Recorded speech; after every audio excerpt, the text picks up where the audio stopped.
Baik, Shalom channel Injili. Pada hari ini kita akan melihat pemaparan dari mahasiswa STHMI tafsiran Perjanjian Lama. Oleh sebab itu, kami persilakan kepada Saudara Fernando. Shalom channel Injili. Perkenalkan, nama saya Fernando Johannes, mahasiswa semester 4 Prodi Teologi. Di sini saya akan membahas tafsiran Keluaran pasal 32 ayat 22 sampai 32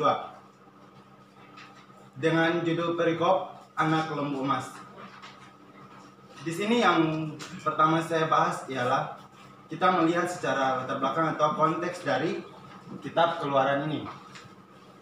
Jadi di latar belakang ini atau konteks saya membahas ada 3 poin penting yang harus kita pelajari bersama-sama. Yang pertama saya melihat dari konteks sejarah penulisan kitab. Mungkin di slide. Yang pertama, kitab Keluaran ini ditulis oleh Musa sekitar tahun 1445 Masehi sampai 1405 Masehi. Sebelum Masehi ya. Sebelum Masehi, dan ini ditulis kira-kira sekitar 40 tahun. Lama penulisan kitab ini sekitar 40 tahun. Yang menjadi objek penting dalam penulisan kitab ini adalah menunjukkan untuk semua orang.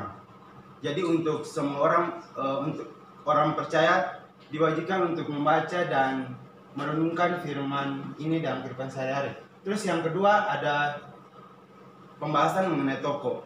Ada 3 tokoh penting yang saya ambil dari pembahasan ini. Yang pertama yaitu Musa. Musa yaitu perantaraan Allah untuk memimpin bangsa Israel keluar dari tanah Mesir dan membawa mereka sampai ke perbatasan negeri yang dijanjikan Allah kepada nenek moyang mereka. Kita tahu sama-sama bahwa Musa tidak diizinkan Tuhan untuk masuk ke tanah Kanaan. Dan tokoh yang kedua adalah Harun. Kita tahu bahwa Harun adalah istilahnya sebagai hamba Musa. Dan dalam konteks ini, Harun tugasnya adalah membuat anak lembu emas ini untuk bangsa Israel. Dan yang ketiga adalah ada Bani Lewi atau suku Lewi. Suku Lewi adalah salah satu suku dari 12 suku Israel yang berasal dari keturunan Lewi, putra Yakub. Dan sebenarnya suku ini berbeda dengan ke-11 suku yang lain, karena suku Lewi ini nanti tidak dapat bagian dari pembagian tanah Kanaan nanti. Dan ketika masuk ke tanah Kanaan nanti, suku Lewi ini tidak mendapat bagian dari tanah Kanaan tersebut. Suku Lewi ini menjadi bagian salah satu suku yang bagi kita orang percaya penting, karena suku ini termasuk dalam suku keturunan imam. Dan yang ketiga adalah konteks dari keagamaan. Jika kita lihat dari Keluaran 32 ayat 22 sampai 34 ini, keagamaan yang paling penting adalah kita membahas tentang bagaimana bangsa Israel murtad terhadap Allah. Dengan apa mereka murtad kepada Allah? Mereka membuat Allah lain dari emas-emas, dan mereka membuat itu menjadi anak lembu emas. Dalam pasal ini kita banyak berbicara mengenai dosa besar yang dibuat oleh bangsa Israel. Mengapa saya tanda kutip bahwa apa sih dosa besar yang dilakukan oleh bangsa Israel? Kita telah mempelajari bagaimana tafsir Perjanjian Lama minggu-minggu kemarin, bahwa yang dilakukan bangsa Israel adalah menyembah berhala, menyimpang dari ajaran Allah. Apa yang Allah buat untuk mereka, tapi mereka selalu menyimpang ketika tidak ada orang yang memimpin mereka, dalam tanda kutip yaitu Musa.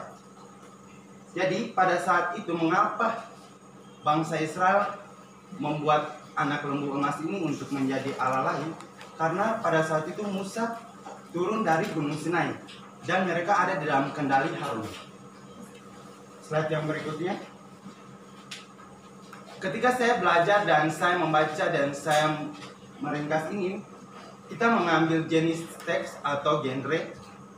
Dari teks ini yang telah dibaca, maka saya mengambil pembacaan firman ini sebagai suatu narasi yang epik atau epos. Karena ini merupakan suatu narasi atau cerita yang berdasarkan pada individu dan ada kaum kelompok. Individu yaitu Musa dan Harun, dan kelompok yaitu Bani Israel. Dan tanda kutip yang paling berperan penting yaitu Bani Lewi. Slide yang berikutnya. Kita masuk pada tafsirannya. Poin yang pertama yang saya ambil adalah Harun membuat Allah lain bagi kaum Israel. Yang saya ambil adalah menurut tafsiran Indonesia Bis. Di situ menjelaskan bahwa jawab Harun, "Jangan marah kepada saya, engkau tahu sendiri bagaimana nekatnya orang-orang ini berbuat jahat." Ini perkataan Harun kepada Musa. Ketika Musa naik lagi ke Gunung Sinai, dia melihat bahwa bangsa Israel telah melakukan dosa yang menurut dia salah di mata Tuhan. Sehingga Musa berbicara kepada Harun dan Harun mengatakan bahwa Harun membela diri dia, mengatakan bahwa dia tidak salah. Sebenarnya yang salah itu bangsa Israel. Karena Harun mengatakan bahwa Musa telah tahu bagaimana bangsa Israel keras kepalanya seperti apa, latar belakang bangsa Israelnya seperti apa. Perkataan Harun ini kepada Musa bahwa bagaimana dia sudah tahu bangsa Israel, bagaimana nekatnya mereka buat jahat.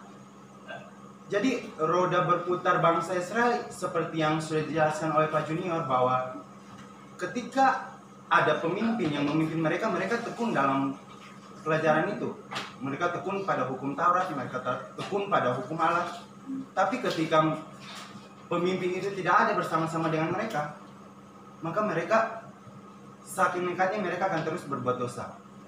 Jadi itu merupakan poin penting bagi kita bahwa ketika bangsa Israel tidak ada orang yang mengendali mereka, yang mereka percaya bahwa ini utusan Tuhan, berarti mereka akan menyimpang daripada ajaran Tuhan. Dan yang meminta membuat anak lembu emas itu ialah bangsa Israel sendiri kepada Harun. Memang benar Harun membela diri mereka, tapi dalam tanda ini Harun sebenarnya salah. Karena Harun sudah tahu kebenaran, tapi dia malah mendukung bangsa Israel untuk membuat anak lembu emas tersebut. Yang kedua adalah perintah Musa kepada bangsa Israel. Ketika Musa naik dan bertemu dengan Harun, dia melihat bahwa seolah-olah bangsa Israel itu seperti orang yang lepas dari kandang. Tidak ada dalam kendali Harun lagi dan tidak dalam koridor Harun lagi. Sehingga Musa kecewa, Musa sedih, Musa bilang, ini tidak saya harapkan daripadamu Harun. Sehingga bangsa Israel itu menjadi cemu bagi lawan mereka. Lawan mereka berpikir bahwa bangsa Israel sudah tidak ada orang yang memimpin lagi, sehingga menjadi bahan tertawan bagi lawan mereka. Ketika Musa melihat Israel tak terkendali, maka Musa berdiri di gerbang dan dia berteriak bahwa siapa yang memihak kepada Tuhan, hendaklah dia berbalik. Dan kita tahu saudara-saudari bahwa yang berbalik mengikuti ajaran Musa atau mengikuti perintah Musa yaitu Bani Lewi, seperti yang tadi saya sudah paparkan pertama itu. Jadi Bani Lewi di sini yang mendengar suara Tuhan, mendengar suara Musa, dan dia berbalik. Terus apa sih yang Musa mau dari Bani Lewi tersebut? Ketika Musa melihat Bani Lewi saja yang berbalik dan suku-suku lain tidak balik, maka Musa memberikan perintah bagi Bani Lewi.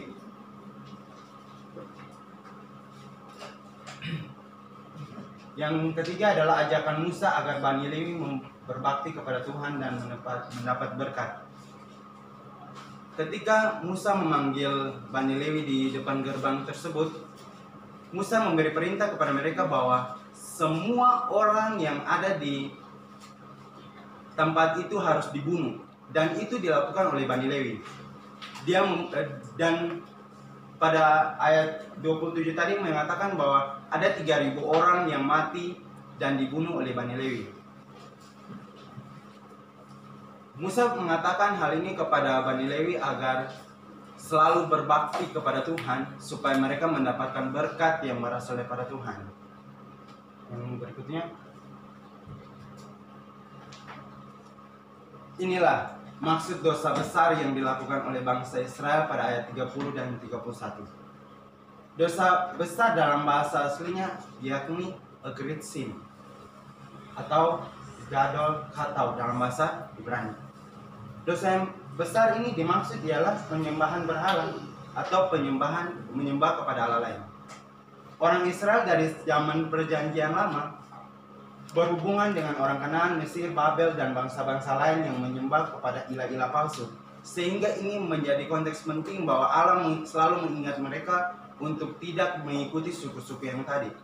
Karena Allah tahu bahwa suku-suku yang tadi itu sering berbuat dosa.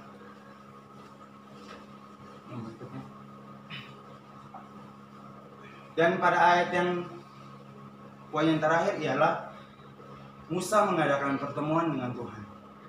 Apa sih yang Musa lakukan dengan Tuhan? Musa kembali naik ke Gunung Sinai. Dia meminta untuk menghapus namanya dari buku kehidupan. Buku kehidupan diterjemahkan juga atau ditulis dalam bahasa aslinya adalah The Book of Christ atau buku Kristus, dan penggunaan ini juga dipakai dalam beberapa ayat di Perjanjian Lama seperti Mazmur 69 dan 29. Saudara-saudari bisa baca sendiri, dan di Mazmur itu diidentikan dengan buku kehidupan. Jadi betapa besar kasih Musa. Musa meminta agar Tuhan menghapus namanya dari buku kehidupan. Namun apa yang dilakukan Tuhan kepada Musa, saudara-saudari? Tuhan mengatakan bahwa hal itu Tuhan tolak. Tuhan berpendapat bahwa siapa yang melakukan dosa, hendaklah namanya yang akan dihapus dari buku kehidupan tersebut. Jadi ini menjadi suatu ajaran, suatu teguran penting juga bagi kita sebagai orang percaya bahwa ketika kita berbuat dosa, maka inilah yang akan menjadi bagian kita. Ketika kita sudah mengetahui kebenaran, Tuhan jelas mengatakan dalam kitab Keluaran ini bahwa namanya akan dihapus dari buku kehidupan. Tapi bagaimana kita merespon itu dan kita berbalik kepada kebenaran?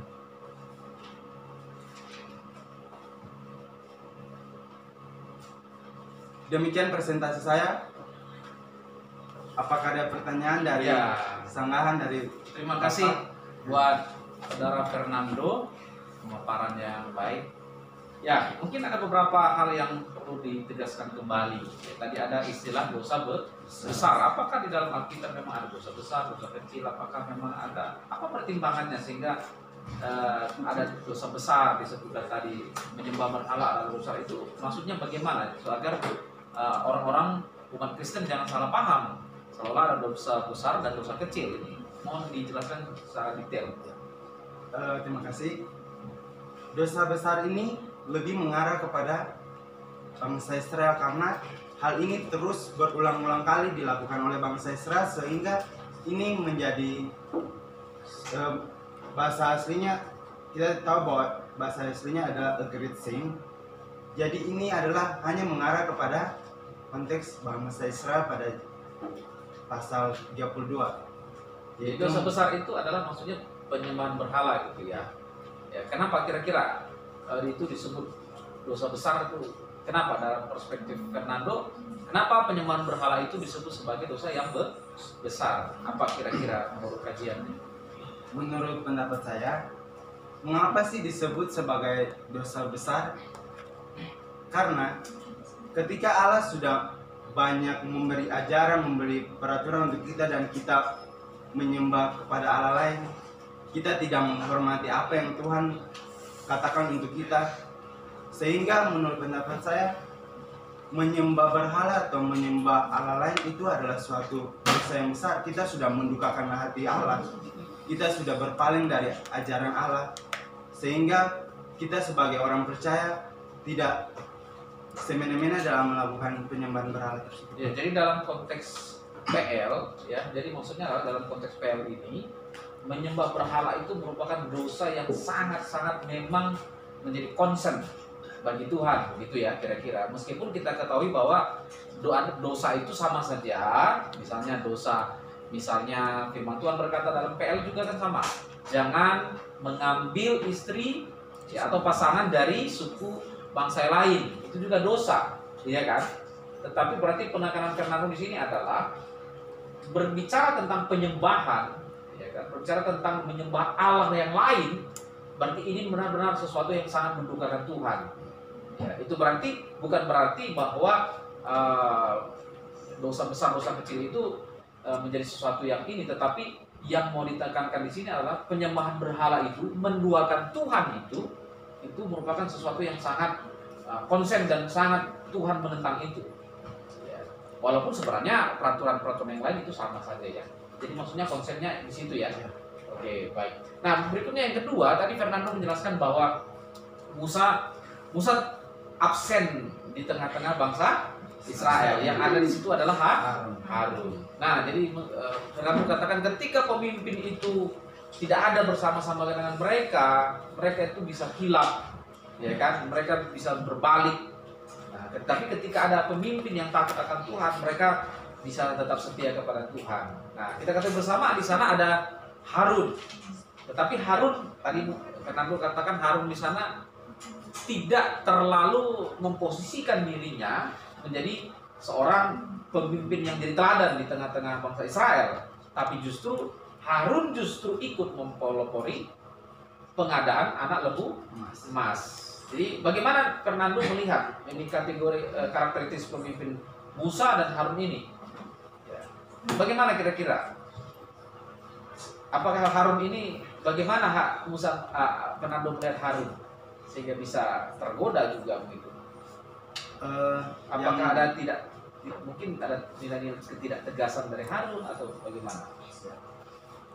Mungkin yang saya lihat dari Harun ialah perbedaan usia yang membuat adanya perbedaan pengalaman kepemimpinan. Pengalaman kepemimpinan, iya. Pengalaman muda itu artinya Musa dan Harun berbeda dalam pengalaman kepemimpinan dengan Tuhan ya. Ya, artinya Musa itu memang adalah orang yang dipilih dari Tuhan memiliki pengalaman tertentu khusus di situ ya. Yang lain ada nggak kira-kira? Nah, dari segi karakteristik kepemimpinan, ketegasan, di situ juga kita lihat kan. Berarti Musa lebih berprinsip kuat di dalam firman Tuhan. Sedangkan Harun di situ kompromis. Iya kan? Ya, oke. Nah, di sini jadi kesimpulannya bagaimana Fernando? Kesimpulannya bagaimana? Apa kira-kira aplikasi yang bisa bagi jemaat dari hasil tafsir ini?